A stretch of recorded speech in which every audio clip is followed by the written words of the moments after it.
এই দায় আপনারা নিতে না চাইলেও জনগণ ভোটের বাক্সে আপনাদেরকে দায় দিয়ে দিবে। একই সাথে এই কথাটা যদিও প্রাসঙ্গিক নয়, আমি উল্লেখ করতে চাই, যেহেতু বলেন যে ঘটনা ঘটলে আপনারা নাকি সিদ্ধান্ত নেন, ডিসিশন নেন যাতে এই ঘটনা না ঘটে।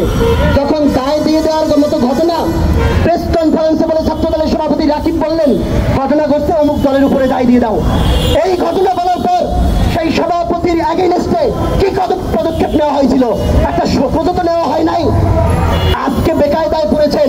মিটফোর্ডের ঘটনা কারো গানের উপরে, কোন দলের উপরে দায় চাপানো যায় না, চিপাই পড়েছেন না?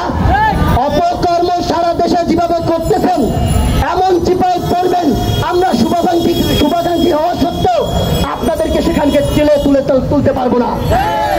অতএব আপনাদেরকে এই দেশের গণঅভ্যুত্থান পরবর্তীতে বাংলাদেশ গঠন করার জন্য যথেষ্ট প্রয়োজন আছে, সেটা নীতি, নৈতিকতা, চরিত্র, গণমানুষের বন্ধু হিসাবে। এর বাইরে যারাই অপকর্ম করবেন তারাই ধূলিসাৎ হয়ে যাবেন। এই বলে গণমানুষের বিজয়ের কথা বলে, গণমানুষের মুক্তির এবং বিজয়ের গান গেয়ে ছাত্র জনতার পক্ষ থেকে আজকের এই প্রোগ্রাম এবং আমার ছাত্র সংগঠনের পক্ষ থেকে সবাইকে শুভেচ্ছা জানিয়ে এখানেই শেষ করছি। ধন্যবাদ সবাইকে।